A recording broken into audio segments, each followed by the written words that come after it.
Right. Kade siyenzile ke manje introduction ye trig. Sanifundisa ukutholakala nama angles abawabize ngokuthi ama spatial angles noma ama spatial case. Kodwa manje bathi asenza ama calculations okusho ukuthi asibaleke manje. Sesingene ezibalweni zayo le trig le. Ubuke ukuthi zilula kanjani. Kodwa bathi masingena kuzo singalokoti thina sisebenzise ini icalculator. Singalokoti sisebenzise icalculator. Do not use with a calculator. Ungayisebenzisi icalculator. Base beyasitshela ukuthi asenzeni. Nawe ngiyokuadvise njalo ukuthi ufundisise umbuzo ukuze uzwe ukuthi kuthiwani. Kunokuthi uthi inhla bese wena uyagijima uyophendula kanti awuzwanga ukuthi kuthiwani. Ngakho ke kubalulekile ukuthi siqale sifunde la si understand ukuthi kuthiwani. Kuthiwa if uma cos of this angle elingana no 4/5. Cos elingana no 4/5. Bese kuthiwa ubukhulu baleyo angle buphakathi ka 0 no 90. Uyakhumbula vele ukuthi wena ufundiswe kusuka ku 0 kwathiwa sigcine ku 90. Phakathi kuka 0 no 90 bekukhona no 30 no 45 no 60. Lama signs ke abawabhalela uma bekubhalela isign 8 uless lo. Bephinde bekubhalele 8 uless lo. Bese befaka u90 la, befaka u0 la. Bese le angle abakhuluma ngayo beyifaka la. Bathi yazi ukuthi lento ifundwa kanjani. Lento ifundwa kanje. This is a restriction. Right? I restriction le umgomo ongakwazi ukusebenza ngale kwawo. Kuthiwa le angle wena oyifunayo ayibe nkulu but lolu phawu less kodwa ngoba lubheke yona sithi ke ukufunda siqala la sithi yona ayibe nkulu kuno 0 but yona futhi ibe ncane kuno 90. Ayibe nkulu kuno 0 but ibe ncane kuno 90. Kusho ukuthi la phakathi nendawo leyo nto. Inkulu kuno 0, incane kuno 90. These are boundaries beyond which. Kanti mangabe sebezothi kanje bayavumela bathi ingaba nkulu kuno 0 okanye ingalingana. Ingaba ncane kuno 90 okanye ingalingana no 90. Ingalingana no 0. Kusho ukuthi anything that is between including kuhlanganisa nayo uqobo lwakho u0 no 90. Yazi ukuthi uyifunda kanjani i-restriction because ukungakwazi ukuyifunda i-restriction kuzokulimaza. So mawuyinikezwe i-restriction iyazi ukuthi uyayifunda futhi uyifunda kanjani. Kuthiwa ke if cos uma ucos elingana nalento asikayiphenduli njalo izibalo. Ngisazama ukukwenza uunderstand. Nanko ke lo cos wethu abakhuluma ngayo wale angle le. Bese siyahlehla sibuyele emuva. Sithi uthisha usifundisile phela ama definition. I definition ka cos ithini i definition ka cos? Angithi besifunda i definition. I definition ka cos ithi adjacent over the hypotenuse. Angithi definition ka cos le. Ngase ngithi leyo definition ka cos asiphinde siyichaze kodwa sesiyichaza ngani ngo x no y. Isho ukuthini ke? Ithi x over hypotenuse is r. Athi siyabona? Athi siyabona? Kodwa lapha phezulu sinikeziwe thina ukuthi lo cos wona uqobo lwawo ulingana no 4/5.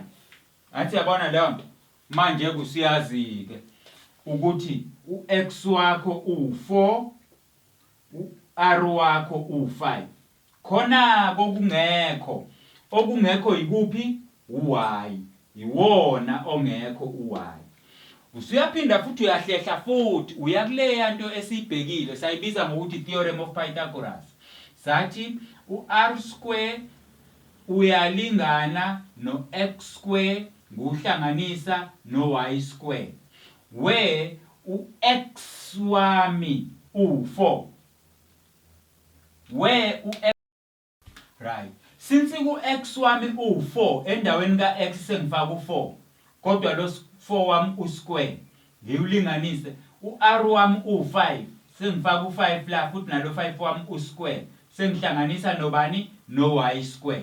uY² ke phela into engayazi la manje u5² u25 u4² u16 ma u16 nguletha ngapha uzoshintsha ngizoba no25 minus 16 bese kusala u9 olingana noY². Bese ngingawufuni kuY² ngifuna uY mina bese ngisusa lo ya ngapha bese ngizofaka uplus or minus iroot of 9. Kodwa ngoba idistance angufuni uminus bese ngithi ubani iroot ka9 u3. So uY wami yena umele ubani ke umele u3. uY wami umele u3. Angithi siyakwazi lokho? Now that sengiyawazi ke uY wami ukuthi umele u3. Sengiyawazi uY wami ukuthi umele u3. uX ngiyamazi, uR ngiyamazi, uY naye sengimtholile ngisebenzisa theorem of Pythagoras. Ngibe mina ngiqale kuphi? Ngiqale ku-cos lo abanginikeze yena la phezulu. Ngabuyela emuva ngayomcinga kwi-definition. I-definition yami yafike yathi adjacent over the hypotenuse. Ngase ngithi i-adjacent over the hypotenuse uma ngiyibheka ngo-XRY iu-X over R. Okusho ukuthi njengoba ngino X over R nala u-X over R where my X is 4, my R is 5. From there I moved to a theorem of Pythagoras. From there I was able to find ngikwazile ukuthola uY wami ukuthi ubani u3. Now sengiyawazi uX, ngiyawazi uR, ngiyawazi nobani noY. Sengiyabuya ke ngizala ukuze ubone ukuthi kulula kanjani. Ilula lento ngendlela eyisimanga. Sengithi sin angisayila ngiyala usin uY angithi i-definition in terms of R it Y over R. My Y there is 3. My R there is 5. Angithi yabo? That's my sign. Bathi ke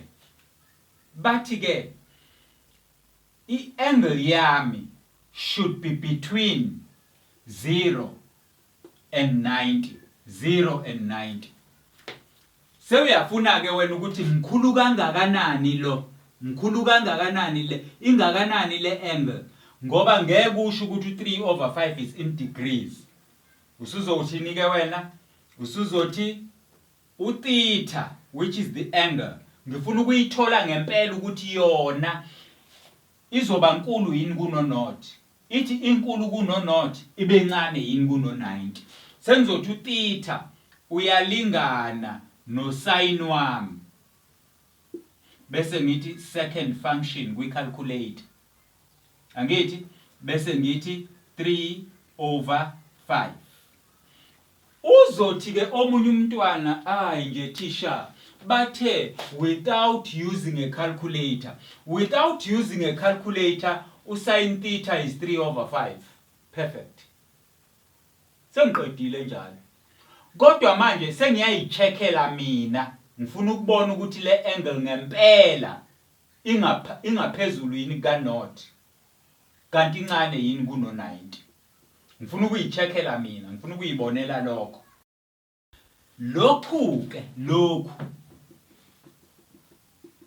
usuke uzenzela wena ngecalculate ukuzichecka wena ukuthi ngempela ubukhulu bale angle le ewutheta la inkulu yini kuno naught futhi incane yini kuno 90.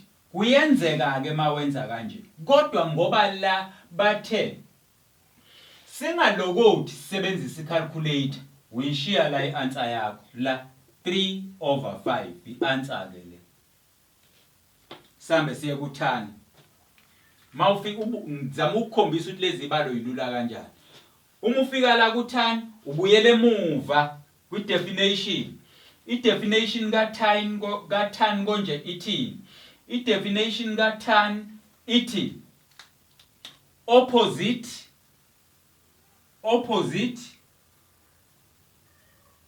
over adjacent. I-tan yethu le in terms of x and y, i-tan yethu i-opposite is y over the adjacent is x.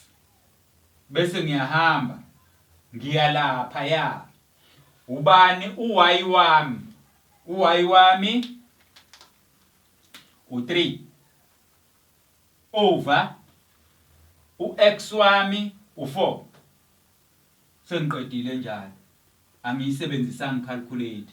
Sengiqedile njalo angiyisebenzisanga calculate. Ubani ko ngathi lezi zinto zibukhuni ngoba okwakho ukulalela ukuthi kuthiwa asenze ama calculation izibalo asibale ngendlela ye trigonometry ngaphandle kokusebenzisa i-calculator ukuthi uma ngikunikeza u-cos eyilento uyoba ubani u-sin uyoba u3/5 uyoba ubani u-tan uyoba u3/4.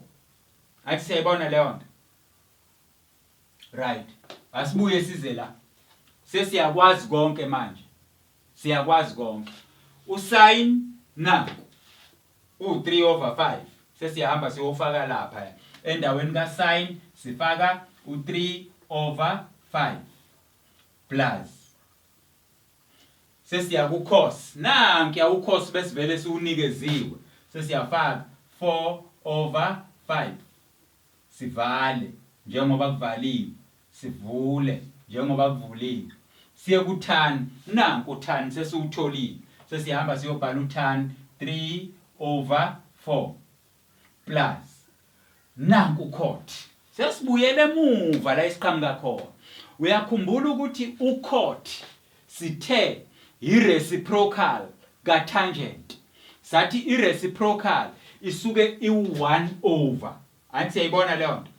Okusho ukuthi thina endaweni yalento siyakwazi ukusebenzisa u1 over lo. U1 over lo. Ngenye indlela lo 1 over esikhuluma ngaye uzoba u1 over tangent of theta. But utangent uzoba u1 over utangent ke seyedwa nangu ngenye indlela sengino 3/4. Busubuyele emuva kwa grade 8 na kwa grade 9 ngesikhathi udivide ama fractions wawuyibhala inamba yokuqala 1 bese ushintsha division times eyesibili upside down 4/3. Athi ayibona leyo nto. So le number times 1 is 4/3. Okusho ukuthi u-cot njengoba sithi uyi-reciprocal uyimpendulo yalokhu. Athi ayibona leyo nto. Siyayijika lento manje ibheke phezulu ibe u4/3. Bese ngithi kuwena hayibo lezi balo wena wazenza nje kwa grade 5 6 7 ama fraction wawahlanganisa lapho nami sengike ngakurevisisa ukuedwa kwama fractions of late kwa grade 9. Asibukeke leli lokuqala ibracket lokuqala. Uma ama denominator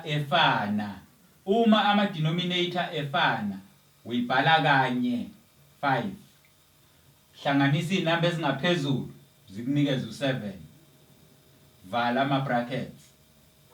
La ama denominator awafani. Angithi yabona angithi uyakhumbula ngisho ngikuchazela ifraction ngathi ifraction ine numerator iphinde ibe ne denominator.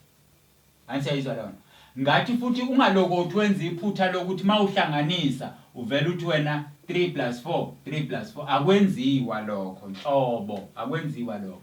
Uma uhlanganisa ama fraction ubuka lawa amabili inamba ezimbili ezingaphansi u3 no4 busu uyibuza wena ukuthi u3 no4 yipi le number abangena kuyo kungasali lutho inamba abangena kuyo ubani u12 usubhala u12 phansi usiyabuza ukuthi bangako 4 ku12 bawu3 busu uthatha lo 3 okhuluma ngaye umultiply ngalo kuqhamuka u9 busu uyawuhlanganisa o3 ku12 bawu4 uthathe lo 4 okhuluma ngaye ke umultiply nalo kuqhamuke u16 ngenye indlela usuyakwazi ukuhlanganisa lezi ayinamba ezilapha yana sekubani ke lo wayana u25 over 12 usiyawuthatha ke lo 25 over 12 usuzobhala la usiyawuthatha uzobhala la 25 over 12 uvale. Nakho kokunye osefanele ukukhumbuleke manje ukuthi uma angithi ama bracket amele ukumultiply leyanto iyefana nokuthi thina sithi 1 over 2 bese sithi multiplied by 2 over 3 iyefana le. Uma multiplier uhamba kanje uphinde uhambe kanje asenze kanjalo ke nalapha ya siya multiply. Uma simultiply lezi namba engaphezulu zodwa yes si multiplier zodwa 7 times 5 35 carry 3 7 times 2 14 plus 3 17 kusho ukuthi leyanto u175 sibuye size ngezansi 12 times 5 60 sesiqedileke njalo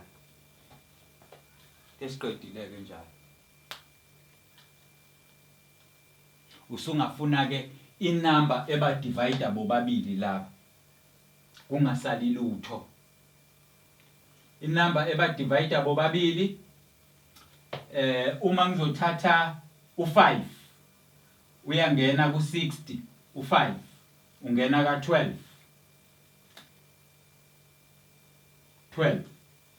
ngithatha u5 ku17 u5 uya ka3 kusala u2 ku25 u5 ayeka 5 nansi i-answer esimplified kodwa nale i-answer le ingane zami ngenye indlela ngifuna ukuthini kuwena ngithi buka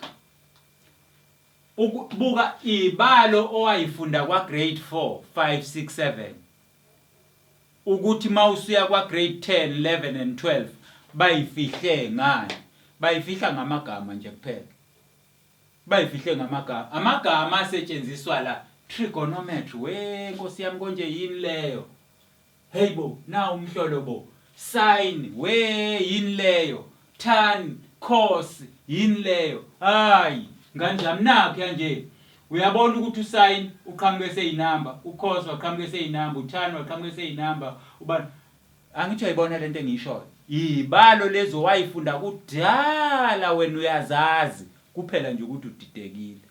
So ke usukudinga umuntu osuke ezokuchazela kahle ukuze ugain that confidence yokuthi yazi lento ngayifunda ngempela okwami ukulalela bese ngenza into engiyitsheliwe. Ngithi ke kuwena njengoba betha senza ama calculation nansi calculations esiyenzile ngempela kodwa kule calculation besisebenzisa ini ama trigonometric ratios ama ratios bese ngiwachazile kuwena a trigonometric ukuthi yini ngakutshela ukuthi ucos usin notan ucosecant usecant nocotangent angithi ngikutshelile zonke lezo zinto ngakutshela ukuthi amagama lawa nami engingenawo awesizulu akwazi ukuwachaza okwakho ukuthi afunde uwazi kodwa okubaluleke ngaphezulu kwakho konke ukuthi wazi izincazelo uyakhumbula ngikubize ngokuthi ama definitions. Yes, ama definitions. Khumbula leyo nto ukuthi konje umdefine kanjani ucos. Ucos mawumdefine uadjacent over the hypotenuse. Kodwa ngo xr and y ux over. Okusho ukuthi njoba nginikezwe la nginikezwe ux nganikezwa u-r u-y engingamazi sengibuyela kwi-theorem of Pythagoras sengiyofuna u-y once ngamthola u-y senginakho kokuthathu x y r ebengikade ngibasebenzisa kuma-definition mawubuyela kwilesson yethu yangemuva yikhona-ke sengizokusebenzisa manje ukwenza zonke lezi ibalo uphumeke wena kwa-grade 12 ukuthi uthole u-A in mathematics cha basuke bethi ngane yami uyakwazi ukukhumbula into wayifunda 12 years ago. Siya-understand le? Sizothatha futhi another set of remembrance. Sizothatha esinye isibalo sisenze sibone ukuthi sona si-unpacka kanjani. Right. Sisaqhubeka njalo nama-exercise nezibalo more. We are doing what? Calculation. Ukuthi lento mangiyihlanganisa nale kuphuma bani. Mhlambe kophuma u30, mhlambe kophuma angazi nami. Le mangimultiplier, idot isuka isho multiplier. Le mangimultiplier nale kusho bani. Lena yona ubani, lena yona ubani and so on and so on and so on. Ngicela ke uthathe lo. Asithathe nje yena njengoba enjalo. Lo. Ungiqhathanisele yena nalo.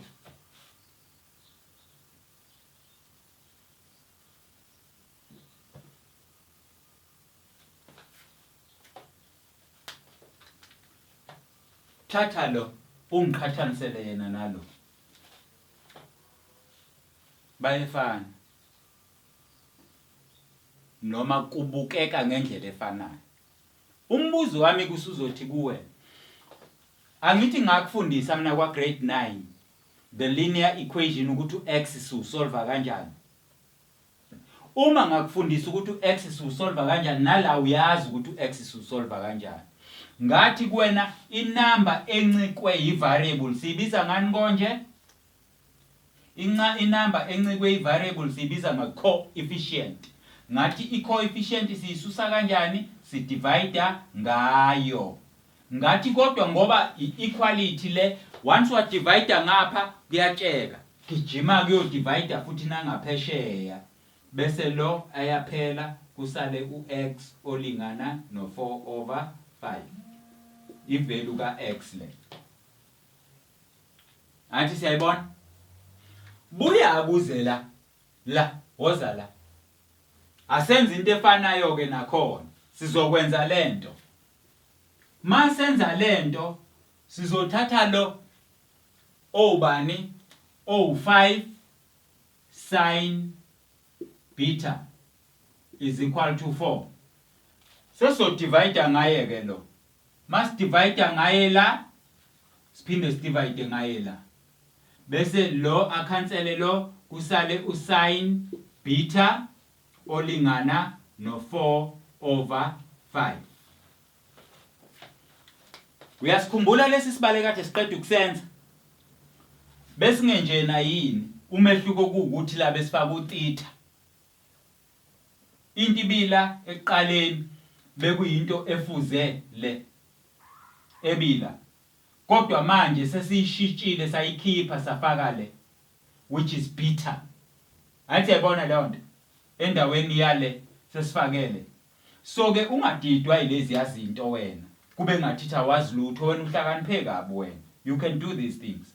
Now that lezi ibalo seziyafana usubuka la i-ratio, the trigonometric ratio okhuluma ngayo usin. Angithi mangikhuluma ngosin konje nganguchaza kanjani kuma definition.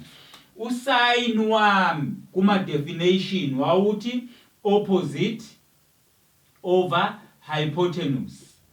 Angithi usin wami lo. Kodwa in terms of x y r usin wami wawunikeza ubani ke wona wawuvela usin wami u y over r. Athi yabo kusho ukuthi nginaye ke u y nangu nginaye u r nangu. Athi yayibona leyo nto engingenayo njengamanje u-x bese siyaphuthuma futhi siphindele emuva kwi-theorem of Pythagoras. R square is equals to the sum of the other two squares. y squared. Angithi asezukubhala ke manje ngoba sesikwa grade 10 sesiyayibuka lezi zinto ngamehlo siyibale ngokukhulu ukusheshsha. R is 5 square 25, x is 4 or x awukho iwona esiwufunayo, y is 4 so is 25 and 16. Mangibuyisa ngapha u16 kuzosuka ku25 kuzosala u9 olingana no x squared. Anti yabona okusho ukuthi ux wami uzoba ubani u3. Khumbula phela mase ngisusa lento ngizofaka ngapha u+ or minus the root of 9. Square root sika 9 ubani u3. Anti siyakhumbula lokho sesiku grade 10 phela manje. Asiseze ukuyiqala phansi siyibhale zonke lezi zinto. Seziyayibuyela zona emakhanda ethu. Now sesiyawazi ux nanku. Siyawazi uR, siyawazi no-y. Angithi sesiyabuya ke sizala. Masifika la sifike sithi now mase sifika la ucot mina ngikutshele ukuthi ireciprocal ka-tan. Okusho ukuthi ucot wethu maye reciprocal thina sizothi 1 over lo utangent. Angithi tan beta lo ngoba lo ireciprocal ka-tan sizothi thina 1 over tan bese kuba yilokhu. Kusho ukuthi lokhu ku1 over tangent. Bese siyaqhubeka ke. Mase siqhubeka la sesizothini? Sesizothi ke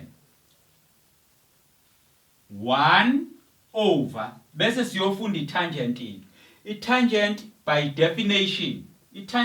definition ithi opposite over adjacent. Kanti thina sifundile kwa grade 8 and 9 ukuthi mangine number ngiyidivide ngefraction ifraction lesibili liyaphenduka libe upside down. Ngenye indlela sengizophendula lento bese iba ubani ke manje iba adjacent over opposite. Ngalesikhathi ba adjacent over opposite. Adjacent ke ku tangent. Angithi tangent yona in terms of opposite over. Tangent y over x. Okusho ukuthi mase siphendula itangent siyenza kanje izoba ubani? Izoba x over y. Asibuke lapha ku x wethu ukuthi ubani. Masibuku x wethu la u3 over masibuku y wethu lapha yana ubani yena y wethu u4. So this is the answer without using a calculator. Size la usec lo. Usec naye uyi-reciprocal ka cos. Kusho ukuthi thina sizothi 1 over cos of beta. Bese siqhubeka njalo njengoba senze lapha ya. Sithi lokhu kuyosilidela ekutheni sithole u1 over bese sizothi ucos ngo x no y x over r. Kodwa manje ngoba inumber sidivide ngefraction lento isizosiphusha ukuthi sigcine sinobani upside down is r over x times 1 which is that, and lento isizosibuyisela eansweri yethu siye lapha siyobheka uR wethu u5 over uX wethu u3 sekuyi-answer ke lokhu without using a calculator. Siyabona? Sibuye size la.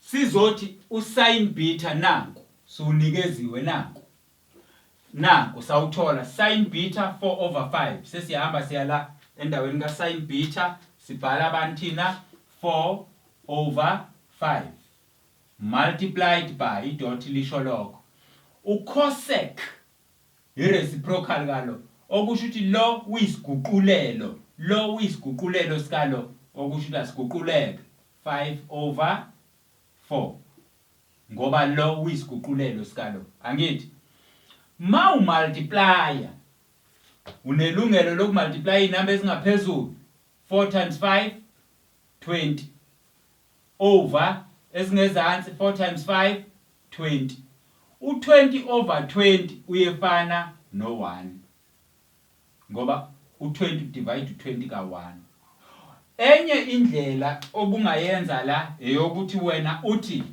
ngoba kuya multiplywa lo 5 lo ukhansela lo 5 lo 4 akhansele lo 4 kusho ukuthi sekusele u1 no1 1 times 1 is also 1 sibuye size la sin beta nawuya usin beta nawuya ubani u4/5 kodwa lo sin lo usquared kusho ukuthi lento sizoyisquareisha kanje plus ucos sibuyele kuma definition ucos uthini uthi x/r x3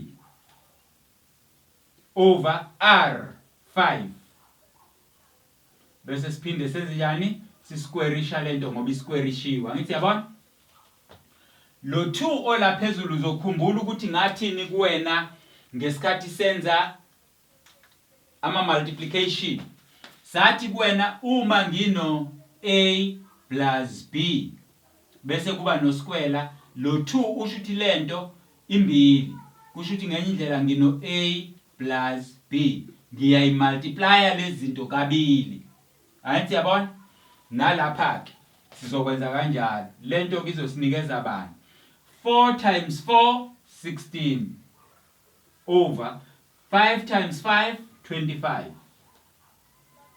plus 3 times 3 9 over 5 times 5 25 ngoba i-denominator iyodwa sinelungelo lokuyibhala yona kanye lokhu kulingana no25 over bese sihlanganisa okungaphezulu nakho kusinikeze u25 25 divided by 25 is 1 uyabona o1 bethu babhaleka ngendlela eziningi kanjani lento abayibhalela iyalingana no1 lento abayibhalela iyalingana no1 so akungazi ukuthi u1 waqala nini kodwa ngane yami umfunda waqala kwa first year ufunda u1 namanje usakhonjisa u1 ukuthi u1 utholakala kanjani so it's one way of doing things sizenza more scientifically kodwa sisenza lokhu vele thina esikwaziyo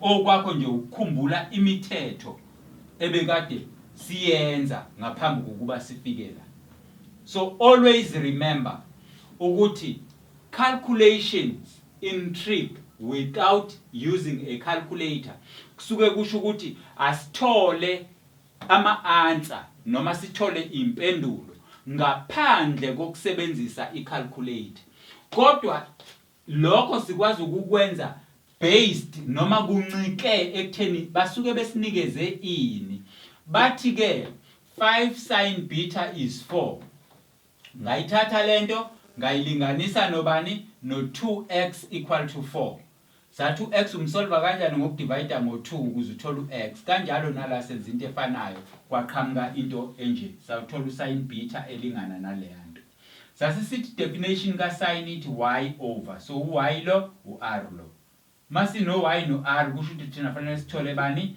u-x kodwa sisebenzisa ini i-theorem of Pythagoras sesiwazi ke u-x siwazi no-y siwazi no-r sesingakusolva konke lokhu ke manje lokhu kusho ukuthini ke sengizokuvezela ezimbalwa manje mhlawumbe ezimbili asiseza ukuyikhombisa yonke lento ngifuna ukubona ukuthi niyakwazi ukukhumbula nina ningasaboni Yileyo nto mina ngifuna ukuyibona kunina manje. Ngizothatha lesi sibalo ke. Lesi nje ngizoshintsha inamba kuphela. Ngizoshintsha inamba kuphela. Asiqhubekeni ke. Sengishintshile ke inamba. La besino 5, la sino 4. Sengifaka u4 la ngafaka u3 la. Siyayenza ke i-move yethu yokuqala ithi sithatha lo 4 sin beta is equals to 3. Ngathi senze njani? Ngathi sidivide ngalo. Therefore usin beta ulingana no3 over 4. Siyabona? Ngase ngithi definition ithini? Definition ithi y over r. Angithi ubani ke singenayo makunje esingenaye u-x okufanele siwuthola. Ngathi siwuthola kanjani u-x? Ngathi siyaphuthuma ku-theorem of Pythagoras. Sithini? R square is equals to x square plus y square. U-y sinaye u-3. U-r sinaye u-4. Lokhu esingenakho ubani? U-x. Bese siba nobani la? 16. 16 minus 9. 16 minus 9. 16 minus 9 is 7. Right? So it's 7 is equals to x squared. U-x ke ubani? U-x wakho ulingana ne-square root ska 7. U-x wakho ulingana ne-square root ska 7. Asibuye ke size la u-cot. U-cot uyimpendulelo kaTan. Asibuye uTan yena uba uTan is y over x. Y over x, which is 3 over 7. So u-cot ke uzoba u-root 7 over 3. Siyaphendulela manje. Uyabona ukuthi senza kanjani? Kulula lento. Sibuye size ku-sec. I-sec iyimpendulelo ka-cos. U-cos yena ubani? U-cos u-x over r. U-x over r. X over r. So u-sec uzoba u-r over x, which is root 7 over 4. Easy. Usin u-y over nanku siwunikeziwe, which is 3 over 4. But lo sin wethu u-squared plus u-cos. U-cos wethu, u-cos is x over r. X over r, which is root 7 over r, which is 4. But this one is squared. You square this, you total 9. You square that, you get 16. Plus, you square this, you get 7. Over, you square this, you get 16. Common denominator, 16. All at the numbers ngenhla is 16. 16 over 16 is equal to 1. Uyambona manje ukuthi lo 1 lo ebese ubhale eqaleni ngalezi ya number sesubhala ngalezi number still kusaphuma u1. Kodwa uyabona inamba esiyisebenzisela ayifani nezinamba esiyisebenzisela kodwa kusaphuma yena u1 futhi. Uyabona ukuthi u1 ungawubhala kaningi kanjani. Kodwa u1 lokho wawufunda wena kwa first year. Zilula ke ingane zami lezi bali. Easy. So keep on practicing lento. Izokulekelela ukuthi mawusufika kwa grade 11 naka grade 12 uzobe mawubuka nje lonke leli iphepha le test ubona ukuthi ngiliqede ngasikhathi esingakanani mina. Ngiliqede ngo2 minutes. 2 minutes. Ngiqede ngiphendula lesibalo ngaphendula lesi ngenza lokho ngaphendula lesi ngasibha nje in 2 minutes ngaqeda lonke leli iphepha. Now you can do it. Trick is not difficult. Trick is about understanding. Zama ukudedela ingqondo yakho ivuleke yenze okufanele ikwenze ngesikhathi okufanele ikwenze ngaso. So if ever uhlangabezana nenkinga, you approach us. Akhona ama details ukuthi uthentane nathi sizozama ukukunceda ngakho konke kusemandleni.